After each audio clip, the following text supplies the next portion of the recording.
مزید ویڈیوز کے لیے ہمارے چینل ہاؤس آف اسلام کو سبسکرائب کرنا نہ بھولیے۔ شکریہ۔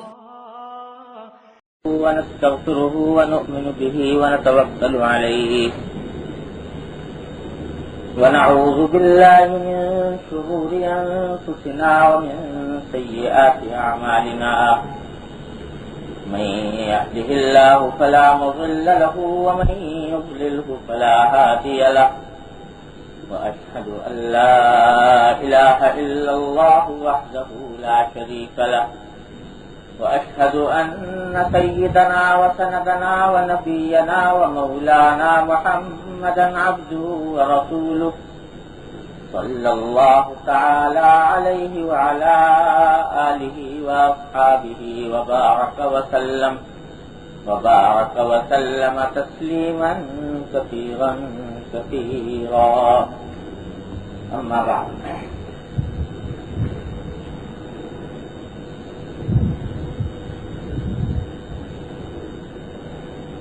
وعن أبي علي طلق بن علي رضي الله تعالى عنه أن رسول الله صلى الله عليه وسلم قال إذا دعا الرجل زوجته لحاجته فلتأته وإن كانت على التنور۔ یہ حضرت طلق بن علی رضی اللہ تعالیٰ عنہ ایک صحابی ہیں۔ وہ روایت کرتے ہیں کہ نبی کریم سرور دو عالم صلی اللہ علیہ وسلم نے ارشاد فرمایا کہ جب مرد اپنی بیوی کو اپنی حاجت کے لیے بلائے تو اس پر واجب ہے کہ وہ آ جائے، خواہ وہ تنور پر کیوں نہ ہو۔ یعنی تنور جہاں روٹیاں پکائی جاتی ہیں، مراد یہ کہ اگرچہ وہ ایسے کام میں مشغول ہو، روٹی پکانے وغیرہ کے کام میں مشغول ہو، اس وقت میں بھی اگر شوہر اس کو بلائے، دعوت دے اپنی حاجت کے پورا کرنے کے لیے، تو اس پر واجب ہے کہ وہ آ جائے۔ اس سے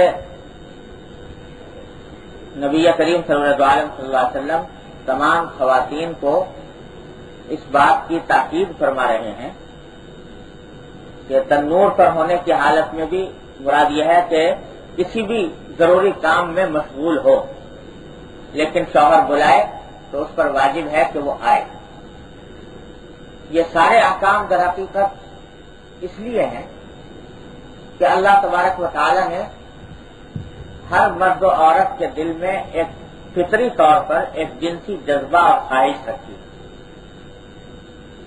اور اللہ تبارک و تعالی نے اس فطری جذبے اور خواہش کی تسکین کے لیے ایک حلال راستہ تجویز فرما دیا، نکاح کا راستہ۔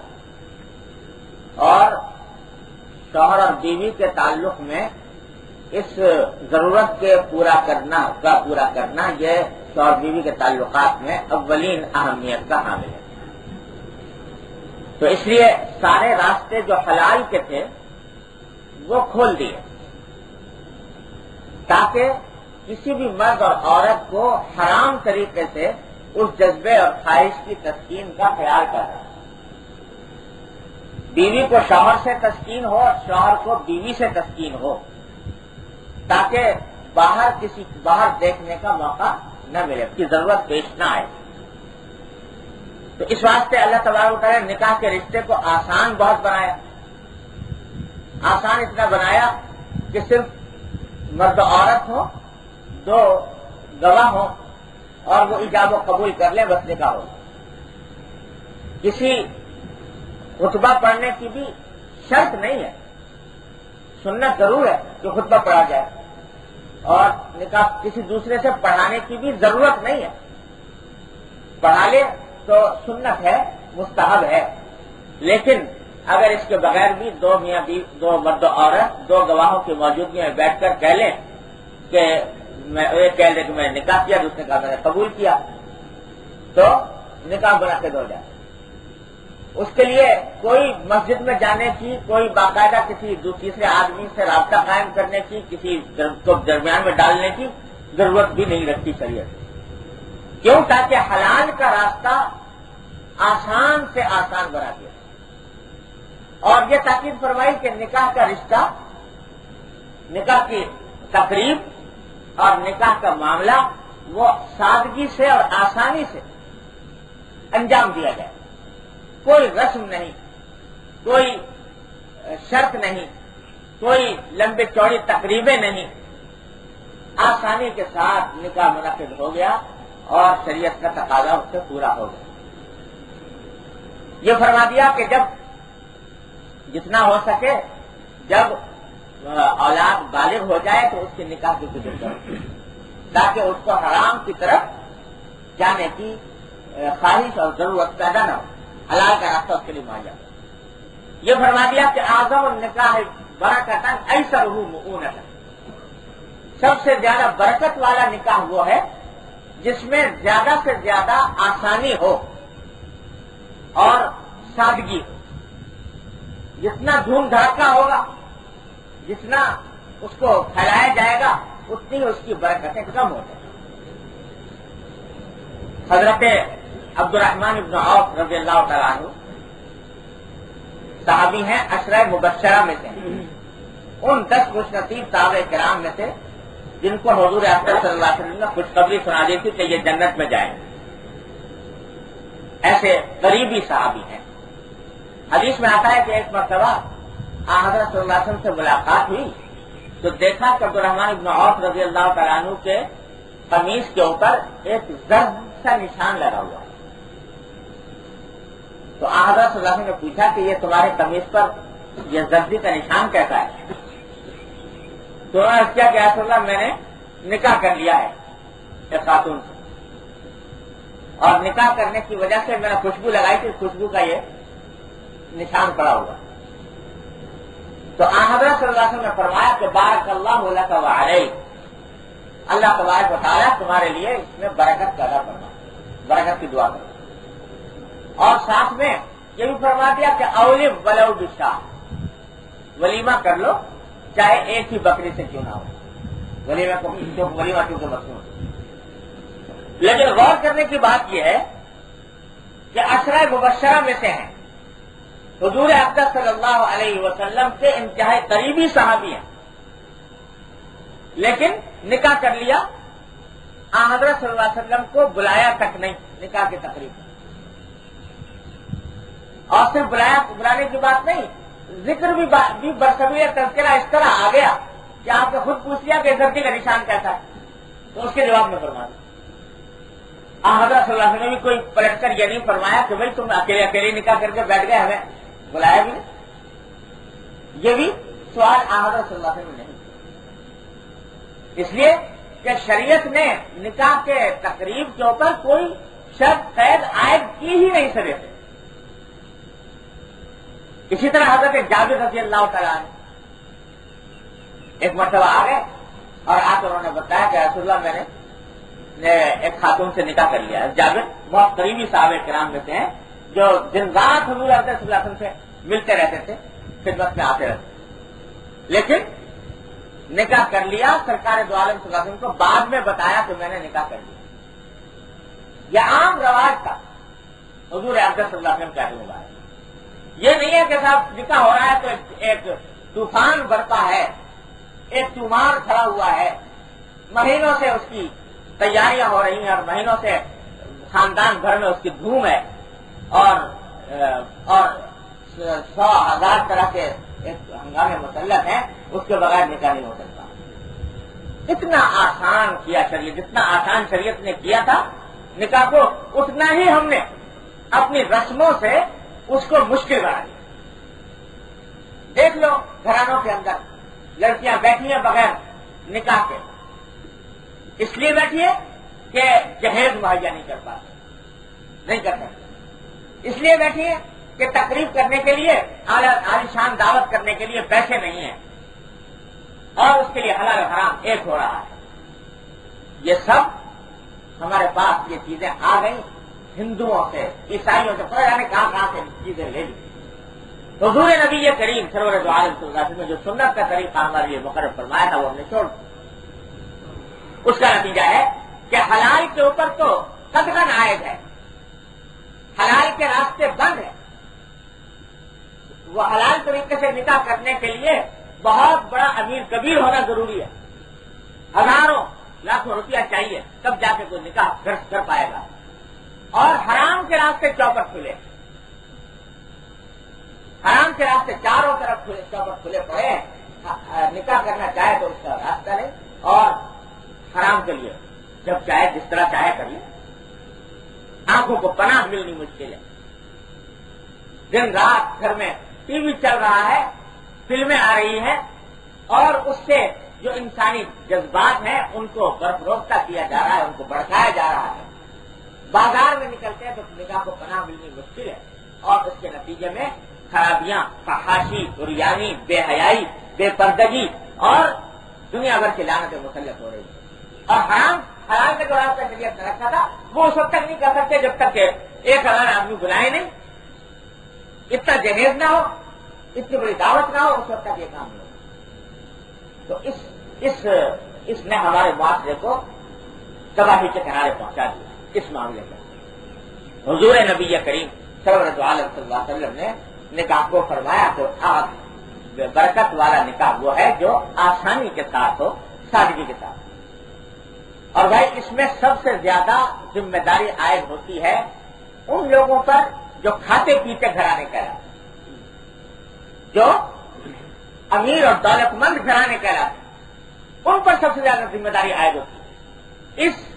اس عذاب سے نجات اس وقت تک نہیں ہو سکتی جب تک کہ کھاتے پیتے گھرانے کے لوگ, امیر کہلانے والے, پیسے والے, وہ یہ اس بات کا اقدام نہ کریں کہ شادیاں اور نکاح سادگی کے ساتھ ہوں اور اس میں ان رسموں سے جان چھڑائی جائے. جب تک یہ نہیں کریں گے بیچارہ غریب آدمی جو ہے وہ یہ سوچتا ہے کہ مجھے اپنا سفید پوشی برقرار رکھنے کے لیے, اپنی ناک اونچی رکھنے کے لیے مجھے یہ کام کرنا ہی کرنا ہے, اس کے بغیر گزارا نہیں ہوگا. لڑکی کو جہیز نہیں دیں گے تو سسرال والے تانے دیا کریں گے کہ کیا لے کر آئی تھی. جو خراجہ نے جہیز کی اتنی اہمیت کہاں سے کس طرح آ گئی کہ شوہر, جو کام شوہر کے ذمے واجب تھا, گھر گرہستی کا سامان مہیا کرنا, یہ بیوی کی ذمہ داری تو نہیں ہے, یہ تو شوہر کی ذمہ داری ہے. اب بیوی کی نہیں, بیوی کے باپ کے اوپر ذمہ داری عائد ہوتی ہے کہ تو بیٹی بھی دے رہا ہے, اپنی جگہ کا ٹکڑا بھی حوالے کر رہا ہے, اور اس کے ساتھ لاکھوں روپیہ بھی خرچ کر اور فرنیچر مہیا کر اور دوسرے کا گھر آباد اس طرح کر.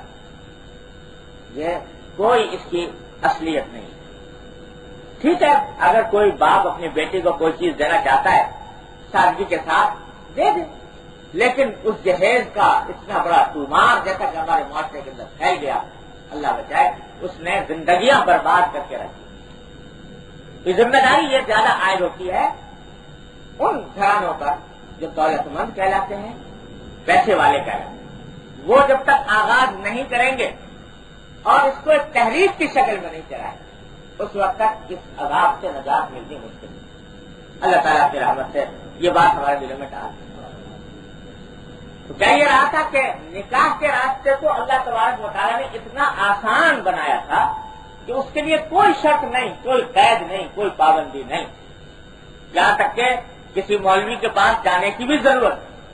اگر طریقہ صرف ایجاب و قبول کا طریقہ آتا ہو کہ میں نے نکاح کیا, اس نے کہا میں نے قبول کیا, 2 گواہوں, بس ہو گیا نکاح. اتنا آسان بنا, اور پھر اتنا آسان بنا کر اس نکاح کے رشتے میں, جیسا میں نے پچھلے جمعہ میں عرض کیا تھا, اس جنسی تعلق کو اللہ تبارک و تعالیٰ نے نہ صرف جائز حلال بلکہ موجب اجر و ثواب قرار دے. یہ اس عمل کے اوپر بھی اللہ تبارک و تعالیٰ کی طرف سے اجر و ثواب کا وعدہ حضور اقدس صلی اللہ علیہ وسلم نے فرما دیا. اور اس طرح ایک دوسرے کے لیے حلال کر دیے گئے, اس طرح حلال کر دیے گئے کہ روئے زمین پر کسی اور کی ایسی حلال ہونے کا تصور نہیں کیا جا سکتا. اس جنسی جذبے کی تسکین کے لیے اللہ تعالیٰ نے فرما دیا نساؤکم حرث لکم فاتوا حرثکم انا شئتم. اس کے لیے جو طریقہ تم جنسی تسکین کا اختیار کرنا چاہتے ہو وہ تمہارے لیے حلال ہے, ماں سوائے چند اعمال کے جن کو حرام قرار دیا, اتنا حلال ہے. اور یہ فرمایا کہ اگر تنور پر بھی ہو تو وہ آ جائے, اس لیے آ گیا تاکہ شوہر کو کسی اور طرف دیکھنے کی ضرورت پیش نہ آئے.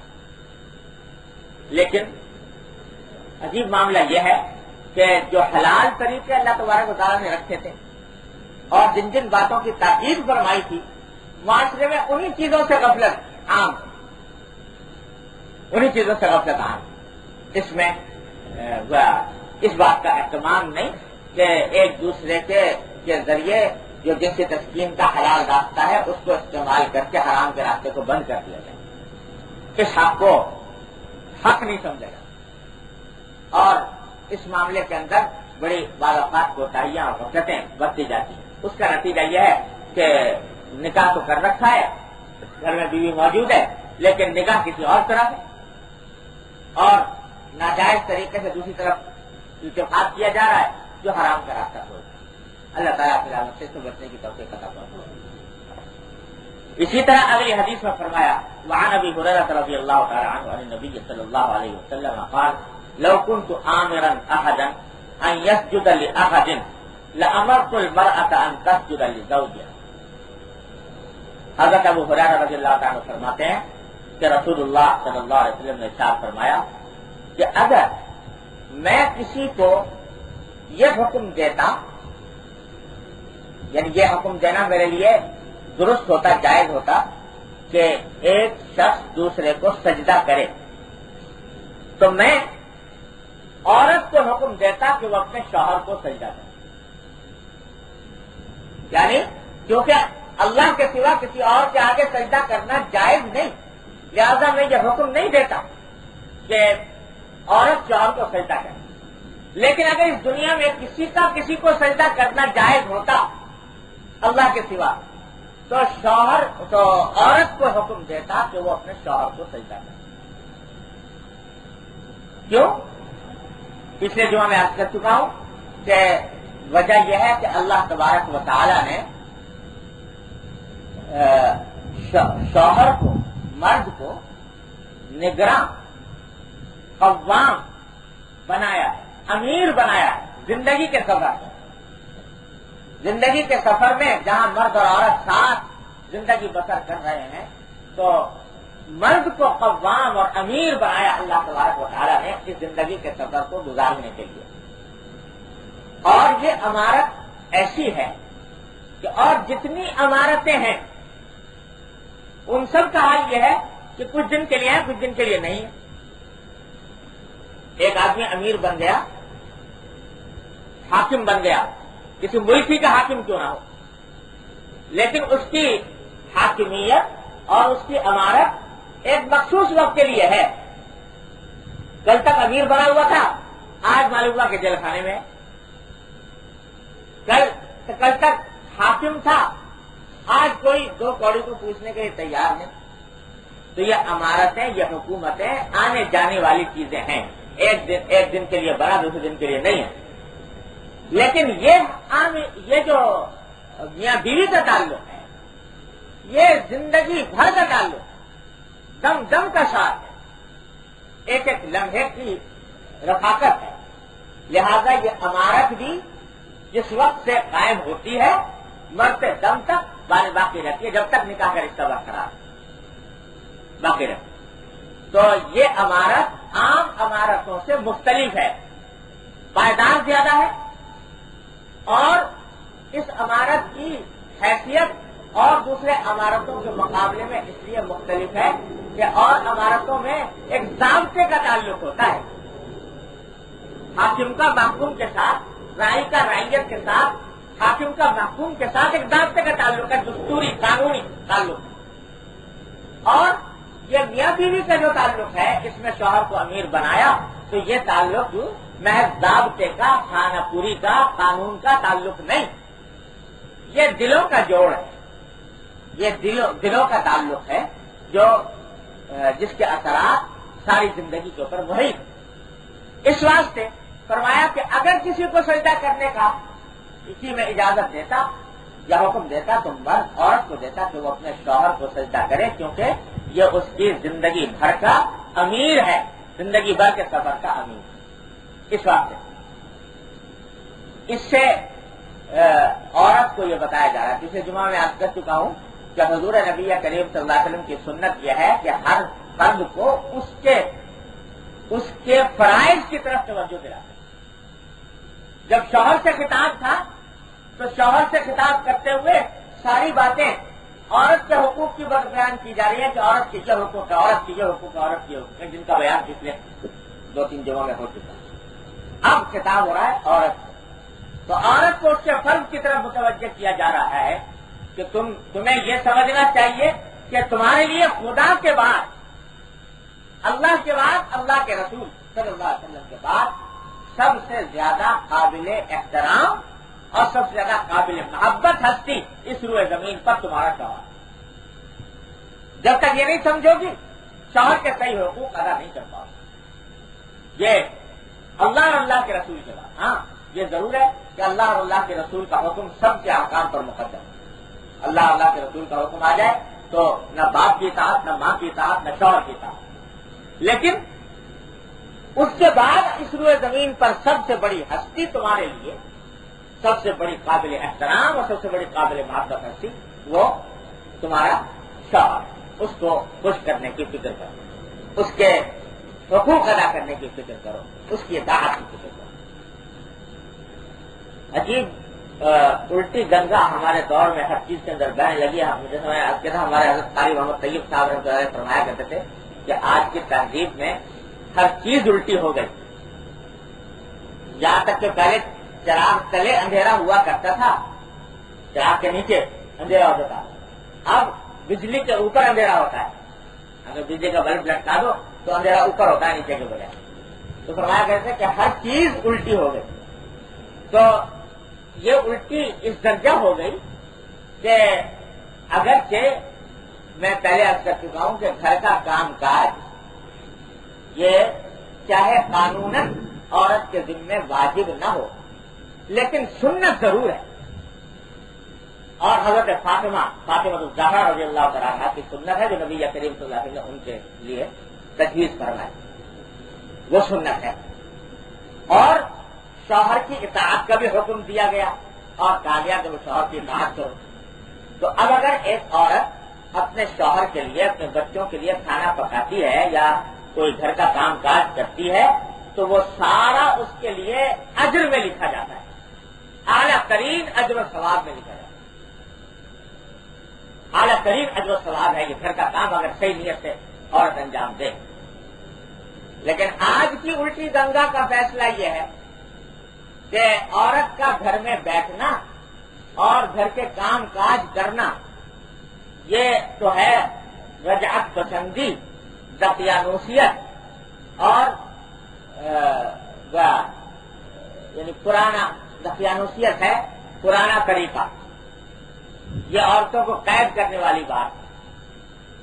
یعنی وہی عورت اگر وہ ہوائی جہاز میں ایئر ہوسٹس بن کر 400 آدمیوں کو کھانا کھلائے، ان کے سامنے ٹرے سجا سجا کر لے جائے اور 400 آدمیوں کی ہوسناک نگاہوں کا نشانہ بنے، کوئی اس سے کوئی خدمت لے رہا ہے، کوئی اس سے کوئی خدمت لے رہا ہے، اور آنکھوں سے نظر آتا ہے کہ بعض اوقات بلا وجہ خدمت لیتے ہیں، بلا وجہ، کوئی حقیقت میں ضرورت نہیں ہے لیکن وہ گھنٹی اس کو بیل دبا کر اور اس کو بلا کر اور کہہ کہ تکیہ اٹھا کے دے. تو یہ خدمت اگر وہ کر رہی ہے تو یہ آزادی ہے. اس کا نام ہے آزادی، اس کا نام ہے تہذیب، اس کا نام ہے عورتوں کو گھر کی قید سے آزاد کر دیا گیا.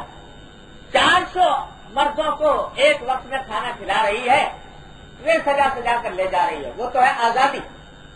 اور وہی عورت گھر میں اپنے شوہر، اپنے بچوں اور اپنے گھر والوں، اپنے والدین، اپنے بہن بھائیوں کے لیے اگر یہ کام انجام دیتی ہے تو یہ دقیانوسیت ہے، یہ ترقی سے مخالف چیز ہے. وہی عورت ہوٹل میں ویٹریس بنی ہوئی ہے اور دن رات لوگوں کی خدمت انجام دے رہی ہے، کھانا پکانے کی، کھانا لے جانے کی. وہ جناب وہ آزادی جسمہ کا حصہ ہے اور اس کو آزادی دے دی گئی ہے جو جا کے ہوٹل میں ویٹریس بن جائے یا کسی کی سیکرٹری بن جائے یا کسی اس کی اسٹینوگرافر بن جائے یہ آزادی ہو گئی. اور گھر میں اپنے والدین کو، اپنے شوہر کو، بچوں کو کرے کے ساتھ وہ کام کرے تو اس کو دقیہ نوسیت کا نام دے دیا گیا. تو قرد کا نام جنو رکھ دیا.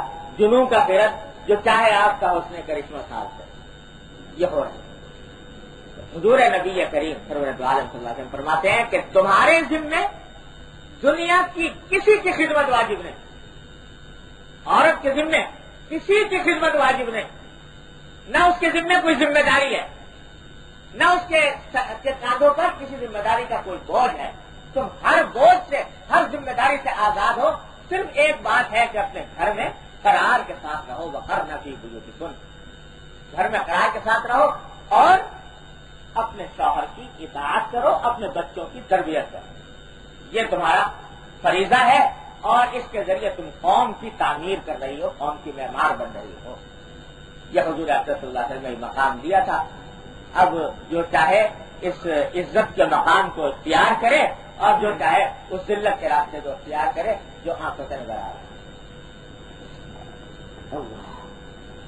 وعن معاذ بن جبل وعن ام سلمة رضی اللہ تعالی عنہا قالت قال رسول اللہ صلی اللہ علیہ وسلم ایما امرأة ماتت وزوجها عنها راض دخلت الجنة. حضرت ام سلمہ فرماتی ہیں کہ رسول اللہ صلی اللہ علیہ وسلم نے فرمایا کہ جو عورت بھی اس حالت میں دنیا سے جائے، اس کا انتقال اس حالت میں ہو کہ اس کا شوہر اس سے خوش ہو، تو وہ سیدھی جنت میں جائے. شوہر اس سے خوش ہو، اس حالت میں اگر موت آ جائے تو جنت میں جائے گی. یہ حضور اقدس تو نبی کریم صلی اللہ علیہ وسلم.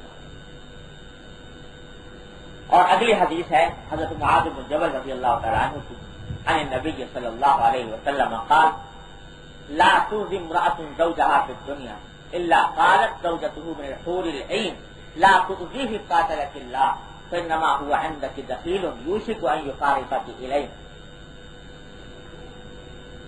نبی کریم صلی اللہ علیہ وسلم فرماتے ہیں کہ جب کبھی کوئی بیوی اپنے شوہر کو کوئی تکلیف پہنچاتی ہے،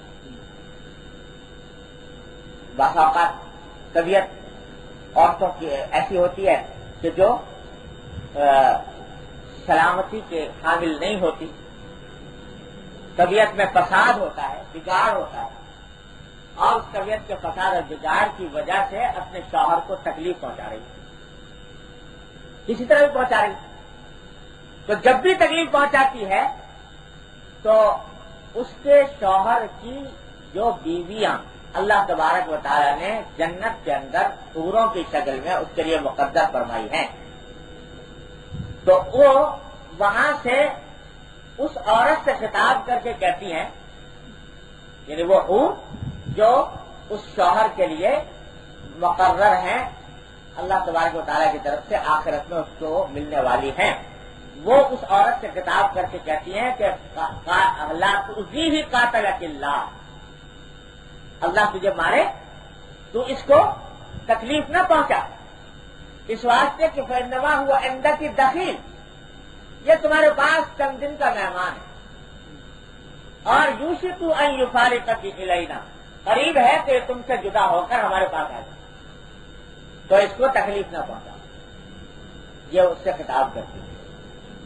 یہ بات حضور نبی کریم صلی اللہ علیہ وسلم نے ایسی طبیعت کی فساد رکھنے والی بیوی سے خطاب کرتے ہوئے اس کو متوجہ کر کے فرمائی کہ تم جو تکلیف پہنچا رہی ہو اس تکلیف سے اس شوہر کا حقیقت میں کچھ بگڑتا نہیں. دنیا میں تو جو چاہو گی تکلیف پہنچا دو گی، لیکن آخرت میں اللہ تبارک و تعالیٰ اس کو ایسی حور عین کے ساتھ اس کا رشتہ قائم فرمائیں گے جو اتنی اس سے محبت کرتی ہیں کہ وہاں سے ابھی سے ان کے دل کو دکھ ہو رہا ہے کہ ہمارے شوہر کے ساتھ یہ کیا معاملہ کیا جا رہا ہے دنیا میں. آخری حدیث اس باب کی ہے وعن اسامہ بن زید رضی اللہ تعالی عنہما عن النبی صلی اللہ علیہ وسلم قال ما ترکت بعدی فتنة هي اضر على الرجال من النساء. اللہ یہ حضرت اسامہ بن زید فرماتے ہیں کہ نبی کریم صلی اللہ علیہ وسلم نے آخر میں یہ حدیث لے کر آئے ہیں تاکہ تنبیہ ہو جائے حضور اقدس صلی اللہ علیہ وسلم نے فرمایا کہ ما ترکت بعدی فتنۃ ہی اغض علی الرجال من النساء، میں نے اپنے بعد کوئی فتنہ ایسا نہیں چھوڑا جو مردوں کے لیے زیادہ نقصان دہ ہو بنسبت عورتوں کے فتنے، یعنی عورتوں کا فتنہ یہ اس دنیا میں شدید ترین فتنہ ہے مردوں کے لیے۔ اس حدیث کی اگر تشریح کرنے پر آئیں تو پوری کتابیں لکھی جا سکتی ہیں کس طرح فتنہ ہے، عورتیں مردوں کے لیے کس طرح فتنہ کے معنی ہے آزمائش۔ تو اللہ تعالیٰ نے عورت کو مردوں کی آزمائش کے لیے مقرر فرمایا ہے اس دنیا میں۔ تو یہ ایسی آزمائش ہے کس طریقے سے کس جہت سے آزمائش ہے اس کا احاطہ کرنا مختصر وجہ سے ممکن نہیں۔ آزمائش اس طرح بھی ہے کہ جیسا کہ حضرت یوسف علیہ السلام کے ساتھ آزمائش پیش ہے، یعنی مرد کی طبیعت میں ایک میلان رکھ دیا گیا عورت کے لیے، اور اس کے حلال راستے بھی مقرر کر دیے گئے، حرام راستے بھی مقرر کر دیے گئے۔ تو آزمائش یہ ہے کہ آیا یہ حلال کی طرف رجوع کرتا ہے یا حرام کی طرف جاتا ہے، تو تھوڑی آزمائش۔ پھر آزمائش یہ بھی ہے کہ جو حلال عورت ہے بیوی، اس کے ساتھ یہ معاملہ کیسا کرتا ہے، جیسا اللہ کے رسول صلی اللہ علیہ وسلم نے معاملہ کرنے کا حکم دیا ہے ویسا کرتا ہے یا اس کی حق تلفی کرتا ہے۔ تیسری آزمائش یہ ہے کہ کہیں ایسا تو نہیں ہے کہ بیوی کی محبت میں اور بیوی کے خیال میں اتنا غلو کر جائے کہ جو دین کے احکام ہیں ان کو بس بوجھ ڈال دے۔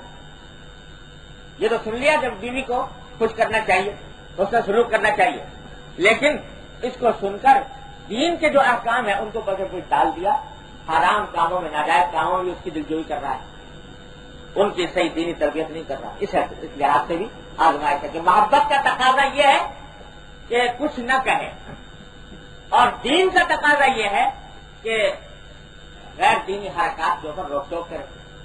یہ بھی آزمائش ہے کہ آزمائش غرض آزمائشوں کا کچھ ٹھکانا نہیں ہے، اور صرف یہ اللہ تبارک و تعالیٰ کی توفیق ہی سے ہو سکتا ہے کہ آدمی ان تمام آزمائشوں سے سرخ روئی کے ساتھ گزر جائے، اس کے حقوق بھی ادا کریں، اس کی تعلیم اور تعلیم و تربیت کا بھی خیال رکھے، اس کے نفع و نقصان کا بھی خیال رکھے، اور حرام کی طرف متوجہ بھی نہ ہو۔ ان تمام باتوں کا خیال کرنا یہ اللہ کی خاص توفیق سے ہی ہو سکتا ہے۔ اس واسطے حضور اقدس نبی کریم سرور دو عالم صلی اللہ علیہ وسلم یہ دعا تلقین فرمائی، آپ کی دعاؤں میں سے معصوم دعاؤں میں سے ہے کہ آپ نے فرمایا اللہم انی اعوذ بک من فتنۃ النساء، اے اللہ میں آپ کی پناہ مانگتا ہوں عورتوں کے فتنے، عورتوں کی طرف سے جو آزمائش میں انسان پڑتا ہے اس سے میں آپ کی پناہ مانگتا ہوں۔ اشارہ اس بات کی طرف کر دیا کہ اس آزمائش میں کھڑا اترنا اور سرخرو ہونا یہ اللہ کی خاص توفیق کے بغیر ممکن نہیں، لہٰذا انسان کو اللہ تبارک و تعالیٰ سے رجوع کرتے رہنا چاہیے کہ اللہ میں اس آزمائش میں پورا اتروں، کہیں بہک نہ جاؤں، کہیں پھسل نہ جاؤں، کہ غلطی کا مرتکب نہ ہو جاؤں۔ تو اس واسطے یہ دعا بھی اپنی دعاؤں میں شامل رکھنی چاہیے جو حضور اقدس صلی اللہ علیہ وسلم فرمایا اللہم انی اعوذ بک من فتنۃ النساء، اے اللہ میں آپ کی پناہ مانگتا ہوں عورتوں کے فتنے سے۔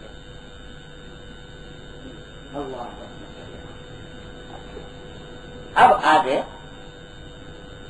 اس خواتین کے میاں بیوی کے تعلقات کا ذکر کرنے کے بعد ان کے چند جزوی حقوق کا بیان اس باب میں آنے والے باب میں کیا گیا ہے، جن میں سب سے پہلا حق بیان کیا گیا ہے نفقے کا، باب النفقۃ علی العیال، جو اپنے گھر والے ہیں بیوی ہوں یا بچے ہوں ان کے اوپر نفقہ کرنے کی ان کا نفقہ ادا کرنے کی تاکید اور اس کی فضیلت ان احادیث کے اندر بیان کی گئی ہے۔ چنانچہ پہلی حدیث حضرت ابو ہریرہ رضی اللہ تعالیٰ عنہ کی ہے، وہ فرماتے ہیں کہ قال قال رسول اللہ صلی اللہ علیہ وسلم دینار انفقتہ فی سبیل اللہ ودینار انفقتہ فی رقبہ ودینار تصدقت به علی مسکین ودینار انفقتہ علی اہلک اعظمھا اجرا الذی انفقتہ علی اہلک۔ حضور فرماتے ہیں کہ ایک دینار وہ ہے، دینار یہ سونے کا ایک سکہ ہوا کرتا تھا اشرفی جیسا حضور اقدس صلی اللہ علیہ وسلم کے زمانے میں، ایک دینار وہ ہے جو تم اللہ کے راستے میں صرف کرو، یعنی جہاد، کہیں جہاد ہو رہا ہے اس جہاد کی مدد کے لیے آپ نے ایک دینار صدقہ کر دیا، دے دیا۔ ایک دینار وہ ہے جو تم خرچ کرتے ہو کسی غلام کو آزاد کرنے کے لیے، ایک غلام ہے اس کو آزاد کرنے کے لیے ایک دینار میں غلام خریدا اور اس کو آزاد کر دیا، بڑی فضیلت کا کام۔ ایک دینار وہ ہے جو تم کسی مسکین پر صدقہ کرتے ہو، ایک غریب آدمی ہے اس کے اوپر ایک دینار صدقہ کر دیا۔ اور فرمایا وَالدِّینَارُ أَنفَقْتَهُ عَلَىٰ أَهْلِكَ، ایک دینار وہ ہے جو خود اپنے گھر والوں پر خرچ کرتے ہو۔ یہ 4 دینار ہو گئے نا، ایک جہاد میں صرف کیے جانے والا، ایک غلام کو آزاد کیے جانے والا میں صرف کرنے والا، اور تیسرا مسکین کو صدقہ، چوتھا وہ جو اپنے گھر والوں کے دام نفقے پر ان کی ضروریات کی تکمیل پر خرچ کیا جاتا ہے۔ حضور فرماتے ہیں کہ ان تمام 4 دیناروں میں سب سے زیادہ ثواب تم کو اس دینار پر ملے گا جو اپنے گھر والوں کے اوپر تم نے صرف۔ لوگ عام طور سے یہ مسئلہ لوگوں کو پتہ نہیں ہوتا، یہ سمجھتے ہیں کہ باہر جتنا صرف کیا اس کو ثواب ہے، اور گھر پر بیوی پر بچوں پر جو صرف کیا وہ ثواب نہیں۔ حضور اقدس صلی اللہ علیہ وسلم فرماتے ہیں سب سے زیادہ فضیلت والا نفقہ، سب سے زیادہ فضیلت والا خرچہ وہ ہے جو اپنی بیوی اور اپنے بچوں کے اوپر کیا جائے، بشرطے کہ حدود کے اندر ہو، بشرطے کہ حدود کے اندر ہو، اسراف اور تبذیر نہ ہو، ان کی ضروریات کو پورا کرنے کے لیے خرچ کیا جائے۔ دیکھو اللہ تبارک و تعالیٰ نے کیسا دین ہمیں عطا فرمایا کہ جو کام ہم کرتے ہی ہیں، کرنا ہی ہے، اس کو سب سے زیادہ ثواب کر دیا۔ بس فرق کیا ہے کہ زاویہ نگاہ کا فرق ہے۔ ہمارے حضرت فرمایا کرتے تھے، حضرت صلی اللہ علیہ وسلم، کیا رے بھائی دین جو ہے یہ صرف زاویہ نگاہ کے بدلنے کا نام، کام وہی کرو گے جو پہلے کرتے تھے، لیکن پہلے کسی اور زاویہ نگاہ سے کرتے تھے، اب جب کہ دین کے اندر دین کے اوپر عمل کرنے کی طرف آ گئے تو اب کسی اور زاویہ نگاہ سے کرو، تو زاویہ نگاہ کا فرق ہے اور وہی دنیا دین بن جاتی ہے۔ تو یہ جو نفقہ دے رہا ہو بیوی کو، یہ بچوں کو، ان کے اوپر جو صرف کر رہا ہو، یہ سب اللہ تبارک و تعالیٰ کا اجر بن جاتا ہے۔ بس صرف نیت یہ کرنے کی بات ہے کہ اللہ تبارک و تعالیٰ نے ان کے حقوق میرے ذمہ عائد کیے ہیں، میں اللہ کے عائد کیے ہوئے ان حقوق کو بجا لا رہا ہوں۔ اس نیت کے ساتھ جب کرو گے تو یہ سارا عمل ان سب سے زیادہ مجھے ثواب ہو جائے۔